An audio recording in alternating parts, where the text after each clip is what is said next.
नमस्कार दोस्तों, स्वागत है आपका हमारे यूट्यूब चैनल में बैंकिंग एंड बिजनेस अपडेट। दोस्तों, आज के इस वीडियो के अंदर हम बात करेंगे forum of bank pensioner activist द्वारा लिखे गए लेटर की। ये लेटर लिखा गया है B26 गोविंदपुर प्रयागराज से और एड्रेस्ड है Shri Narendra Modi honourable prime minister government of India, sister Nirmala Sitharaman honourable union finance minister government of India. इस लेटर के अंदर इन्होंने यहाँ पे पेंशन रिवीजन और हेल्थ इंश्योरेंस दोनों ही मुद्दों के बारे में लिखा है। यहाँ पे लेटर के शुरुआत में पहले पैराग्राफ के अंदर इन्होंने लिखा है कि किस प्रकार IBA, डिपार्टमेंट फाइनेंस सर्विसेज और bank union retired bank employees के इमोशन के साथ खेल रहे हैं। आगे इन्होंने लिखा है कि पेंशन अपग्रेडेशन का मुद्दा 33 साल पुराना है। बैंक रिटायरीज की पेंशन 1986 से अभी तक रिवाइज नहीं हुई है, यानी रिटायरमेंट के वक्त जो पेंशन बनती है वह through out same pension retired bank employees को मिलती है, जबकि इसके विपरीत स्टेट और सेंट्रल गवर्नमेंट की पेंशन एक रेगुलर इंटरवल पर रिवाइज होती रहती है। RBI पेंशन स्कीम 1990 में लागू होने के बाद बैंक पेंशन को 1993 में लाया गया था, जिसका इफेक्ट 1 जनवरी 1986 से दिया गया था, जैसा कि RBI में हुआ था। तो यहाँ पे पहले पैराग्राफ में इन्होंने पेंशन अपग्रेडेशन की प्रॉब्लम को डिटेल में लिखा है। आइए नेक्स्ट पैराग्राफ को देखते हैं। नेक्स्ट पैराग्राफ में इन्होंने लिखा है कि NDA गवर्नमेंट जब 2014 में सत्ता में आई थी तो बैंक पेंशनर की एक्सपेक्टेशन काफ़ी आई थी, क्योंकि गवर्नमेंट ने 42 साल पुराना वन रैंक वन पेंशन का मुद्दा हल कर दिया था। तो इसके चलते बैंक पेंशनरों को उम्मीद थी कि उनका मसला भी जल्दी गवर्नमेंट सुलझा देगी, लेकिन इसके विपरीत इस गवर्नमेंट ने 5 लाख से अधिक बैंक पेंशनरों को निराश किया है। उनके पिछले 6 सालों से अधिक संघर्ष का गवर्नमेंट पे कोई असर नहीं पड़ा है। और आगे इन्होंने बैंक पेंशनर यूनियन फोरम के फॉलोअप की डिटेल दी है और साथ ही इस गवर्नमेंट के मिनिस्टर्स ने क्या क्या कमिटमेंट करे थे उस वक्त, उसको यहाँ पे मेंशन किया है। तो आइए दोस्तों, अब कम्युनिकेशन और कमिटमेंट की डिटेल देखें। Point number 1, they called on Shri Nitin Gadkari honourable Union Minister at Nagpur.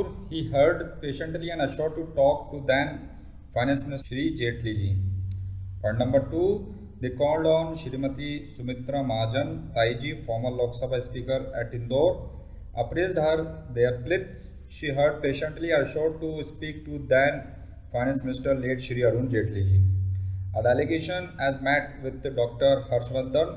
Having heard, he exclaimed, "You means Rupees 175 as basic family pension. I will take up with Jaitley ji." Point number 4, a delegation has met with Shri Rajnath Singh ji. He said, "First time I have come to know that family pension of bank retired is so low as Rupees 175 only. I will take your issue with Finance Minister." Point number 5, Sadhvi Niranjan Devi was met by pensioners. She too said, if it's so low, she will take up the matter with Finance Minister. A delegation has met with Sister Nirmala Sitharaman, Honorable Finance Minister, in her office. She heard the grievances and assured to look into. A ladies delegation led by Sri Tejasvi Surya, Honorable MP, South Bangalore, has met with Sister Nirmala Sitharaman during her Bangalore visit.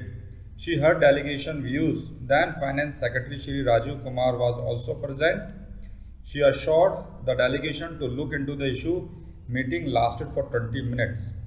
A delegation has met with General V.K. Singh, Honorable Minister, who, having heard the plea, was shocked and said, "Had it been in my hands or in my ministry, I would have resolved your problem at this moment." However, he assured to take up at the appropriate level. A delegation has met with Honorable State Finance Minister Shri Anurag Thakur, who too was kind enough to assure to take up issues with Secretary DFS Finance Minister.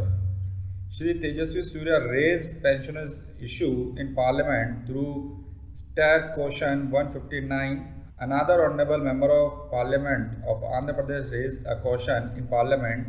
Several other honorable MPs of both houses of Parliament have forwarded countless memorandum to Honorable Finance Minister, be it late Shri Jaitley or Sister Nirmala Sitharaman. Countless petitions, representation by pensioners, their groups, unions have been sent to Honorable Prime Minister over mails.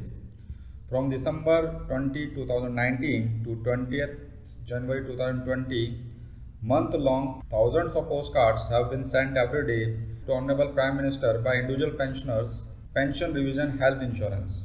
Throughout country, on different occasions, demonstration dharnas were held by bank pensioners to draw the attention of government. Bank pensioners have made human chain in Varanasi demanding pension revision health insurance. Several centralized demonstrations, dharnas were held at Jantar Mantar, New Delhi by thousands of aged, weak and frail pensioners to draw the attention of authorities. तो यहाँ पे देखा कि काफ़ी लंबे समय से जो है पेंशनर्स कम्युनिकेट कर रहे हैं गवर्नमेंट से regarding upgradation of pension and their health insurance, लेकिन इन सब के बावजूद भी आज की तारीख तक भी गवर्नमेंट ने अपना कोई भी रुझान इस ओर नहीं दिखाया है। आगे इस लेटर में इन्होंने लिखा है क्या पेंशनर्स इतना सब कुछ करने के बावजूद भी गवर्नमेंट का ध्यान इस ओर आकर्षित करने में असफल रहे हैं? क्या इतने मंत्रियों के आश्वासन प्रोमिस सब झूठे थे? क्या फाइनेंस मिनिस्टर का निर्देश भी झूठा है जो कि उन्होंने डीएफएस को दिया था जब पेंशनर्स का डेलीगेशन उनसे मिलने गया था? लेकिन इतना सब कुछ होने के बाद भी इसका कोई रिजल्ट नहीं है और ये भी अविश्वसनीय है कि गवर्नमेंट को इन सब के बारे में मालूम नहीं है। 2020 में यूनियन ने भी एक तरह से पेंशनर्स के साथ धोखाधड़ी से की है, क्योंकि वेज सेटलमेंट के चार्टर ऑफ डिमांड में पेंशन अपग्रेडेशन भी एक प्रमुख मुद्दा था, लेकिन जब एमओयू साइन हुआ तो उसके अंदर इसका कोई भी जिक्र नहीं था। जब यूनियन से इसके बारे में पूछा गया तो उन्होंने टाल मटोल कर बोला the issue is still open and we are discussing the same. दोस्तों आगे ये लिखते हैं पेंशनर्स जो है ये समझ रहे थे कि गवर्नमेंट के निर्देश पर ही बैंकर्स का स्टैंड जो है नो पेंशन रिविजन टॉक से पेंशन रिविजन टॉक हुआ है, लेकिन यहाँ पर भी आईबीए ने पेंशनरों के साथ छल किया है, क्योंकि 2015 में जब वेज सेटलमेंट साइन होना था तब भी उस वक्त की सबसे बड़ी यूनियन ने आश्वासन दिया था कि बिना पेंशन अपग्रेडेशन के कोई भी सेटलमेंट साइन नहीं होगा, लेकिन आईबीए ने किसी तरह उस यूनियन से सेटलमेंट साइन करवा लिया और यही सेम कहानी 2020 में भी रिपीट हुई थी। बैंक पेंशन स्कीम पूरी तरह आरबीआई पेंशन स्कीम पर बेस्ड है। अब क्योंकि आरबीआई की पेंशन मार्च 2019 में रिवाइज हो चुकी है, तो यहाँ पे इन्होंने निवेदन किया है कि प्राइम मिनिस्टर और फाइनेंस मिनिस्टर है वो डीएफएस को इंस्ट्रक्ट करें कि बैंक पेंशनर्स का जो मुद्दा है वो 11th बाईपार्टिट सेटलमेंट के अंदर सॉल्व हो जाए। तो यहाँ पे देखा दोस्तों, ये एक ओल्ड लेटर आज मैंने आपके साथ शेयर किया और इस लेटर को जब हम देखेंगे तो ऐसा लगेगा जैसे सेम चीज़ें वापस यहाँ पे रिपीट हो रही है, क्योंकि यहाँ पे आपने देखा होगा कि किस प्रकार एआईबीए ने सर्कुलर इशू करा कि पेंशन अपग्रेडेशन के बिना 12 बाईपार्टिट सेटलमेंट की कोई बात नहीं होगी, और दूसरी तरफ एक चार्टर ऑफ डिमांड प्रिपेयर करने के लिए कमेटी गठित कर दी।